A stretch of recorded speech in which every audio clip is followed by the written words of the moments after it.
સુપ્રસિદ્ધ યાત્રાધામ ડાકોર ખાતે રામનવમી નિમિત્તે ભવ્ય ઉજવણી યોજાઈ। આજે રણછોડરાયજીને રામ સ્વરૂપે દર્શન આપ્યા, જ્યાં તેઓ સોનાના ધનુષ બાણ તથા ચક્ર ગદા સાથે અલંકૃત થયા। સવારે મંગળા આરતી બાદ વિજય તિલક કરાયું અને બપોરે 12 વાગ્યે ભગવાન રામના જન્મોત્સવની વાઘામણીઓ કરમાવી હતી। હજારો ભક્તો આ દિવસે દર્શન માટે ઉમટી પડ્યા હતા।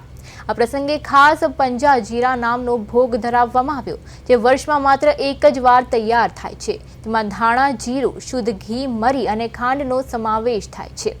બપોરે 1:30 સુધી દર્શન ખુલ્લા રાખવામાં આવ્યા અને ત્યારબાદ સાંજે 3 વાગે ભગવાનને પારણે ઝુલાવવામાં આવ્યા। સમગ્ર ડાકોર જય શ્રી રામના નારાઓ સાથે ભક્તિમય બની ગયું હતું।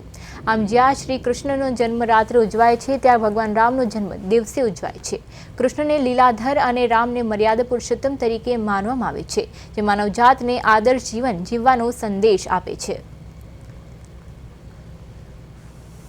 ગુજરાતનું આ પ્રસિદ્ધ યાત્રાધામ ડાકોર ને તેમાં આપ જાણો છો કે સ્વયં કૃષ્ણ ભગવાન દ્વારકાધીશ સ્વરૂપે ડાકોરમાં બિરાજમાન છે અને ડાકોર રણછોડરાયજી મંદિરમાં શ્રી વિષ્ણુ ભગવાનના સર્વે અવતારોને અહીંયા ઉજવણી કરવામાં આવે છે। નરસિંહ જયંતિ હોય, જન્માષ્ટમી હોય અને આજે છે રામનવમી, તો ભગવાન શ્રી રામચંદ્રજીના જન્મની ઉજવણી કરવામાં આવે છે। પ્રાતઃકાલે ભગવાનને કેસર સ્નાન, ત્યારબાદ પંચામૃત સ્નાન ને ભગવાનને આજે અલંકાર આભૂષણ અને શાલિગ્રામની માળાથી સુસજ્જ કરવામાં આવે છે અને વિશેષમાં બપોરે 12 વાગે એવું કહેવાય કે શ્રી કૃષ્ણ ભગવાનનો જન્મ રાત્રે 12 વાગે રોહિણી નક્ષત્રમાં થયેલો, જ્યારે શ્રી રામ ભગવાનનો જન્મ બપોરે 12 વાગે હોય।